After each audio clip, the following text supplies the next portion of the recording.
Most people will experience a headache at some point in their lives, and usually the cause is very, very obvious. So it may be that they've missed a meal, or they haven't had enough sleep, or they're dehydrated from lack of fluid. And if they then just resolve those issues, eat something, drink something, get some sleep, the headache will go away. There are really three main categories of headaches. The first is really the normal headaches that everybody will get at some point or other in their lives, and they don't really need to seek any medical attention. The second category would be what we call primary headaches, where the headache itself is the main problem. And that includes particularly things like migraine and cluster headache, and perhaps what we sometimes call tension type headache if it's becoming too frequent.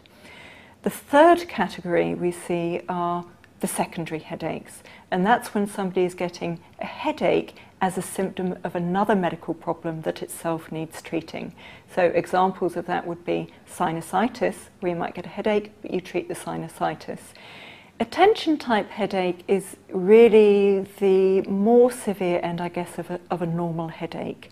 So even when we talk about normal headaches, most of those are tension type headaches. So if you're getting muscle tension, for example, that would be an example of a tension type headache. But when they become very frequent, and perhaps if people are getting them more days than not, that might be a headache that requires medical treatment. A migraine you can simply describe as a sick headache in an otherwise fit, healthy person.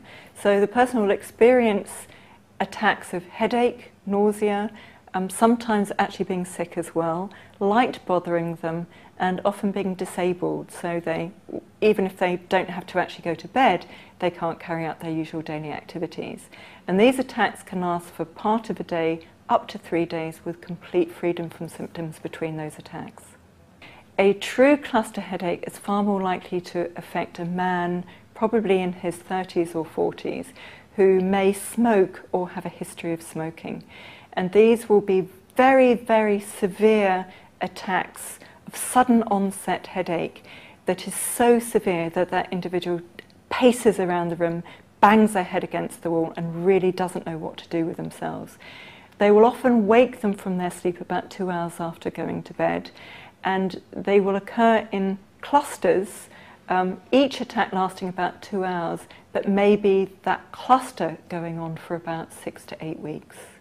Hormonal headaches are, as their name describes, they fluctuate in their frequency or severity depending on the stage that a woman is, either in her hormone cycle or by the hormonal contraception that she may be using, or by the stage that she's going through, the menopause. One of the best ways to identify what may be triggers for headaches is to actually keep a diary.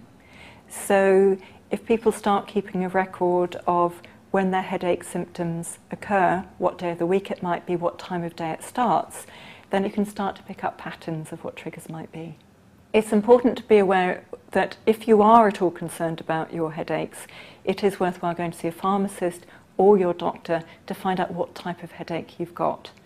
Once you know what type of headache you've got, then there are a whole host of different options of treatment. Many of those will include lifestyle treatments and treatments that you can get from the pharmacy.